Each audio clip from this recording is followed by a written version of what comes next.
Toko menjadi sepi setelah secara tidak sengaja benda berkhotam peninggalan orang tuanya ini dijual.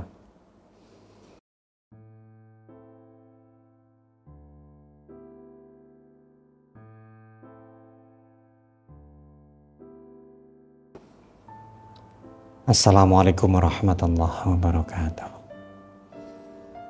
Saudaraku yang dirahmati Allah Subhanahu wa Ta'ala, salam sejahtera, semoga Anda semua senantiasa diberikan kesehatan, kebahagiaan, dan berkecukupan. Amin, amin ya rabbal alamin. Jumpa lagi dengan saya, Bahram Doni, masih membahas seputaran khotam dan pelarisan. Nah, di kesempatan kali ini saya akan share salah satu kasus yang dialami oleh salah satu klien saya. Nah, namun sebelum itu perlu saya sampaikan ya, jika Anda ingin konsultasi ya, seputar khotam, seputar pelarisan atau masalah spiritual yang lainnya, silakan Anda bisa menghubungi saya di nomor yang sudah saya sertakan di deskripsi video ini. Monggo. Nah, kembali lagi ke pembahasan ya.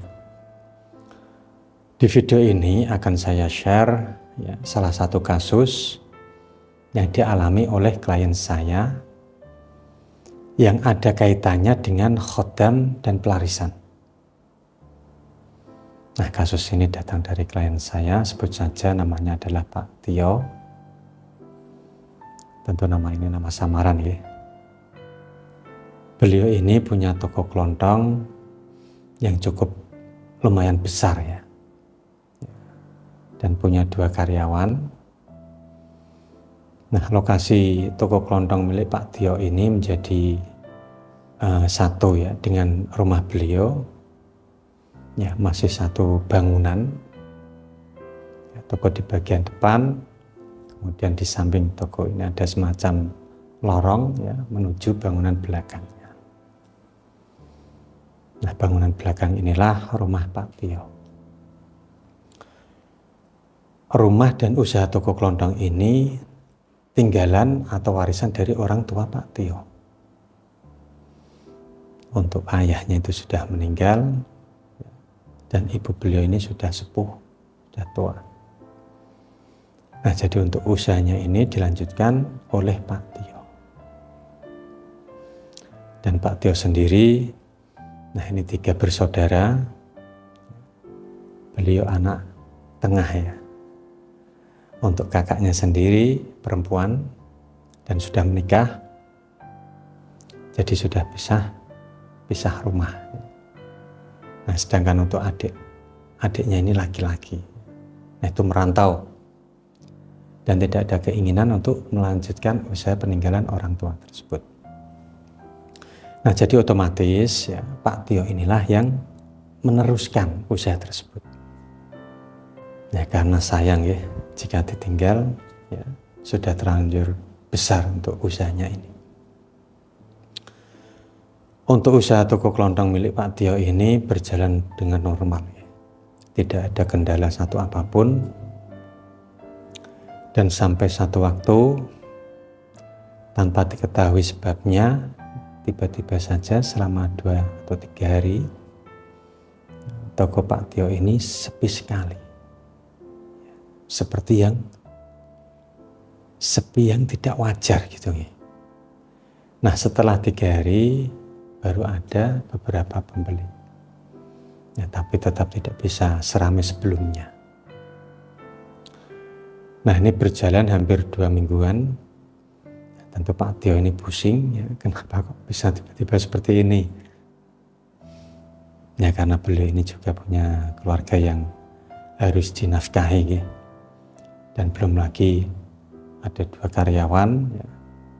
Karyawan beliau yang harus tetap dibayar atau digaji. Nah, tentu di sini Pak Tio itu bingung, ya, harus melakukan apa supaya toko usahanya ini bisa kembali ramai seperti sebelumnya. Nah, sampai satu waktu ketika berkeluh kesah tentang usahanya ini dengan kedua karyawan beliau, Salah satu karyawan beliau ini beranggapan bahwa tokonya ini terkena santet usaha. Nah, jadi menyarankan Pak Tio untuk berkonsultasi ke tempat kiai atau ke orang pintar lah ya, untuk mengatasi hal tersebut.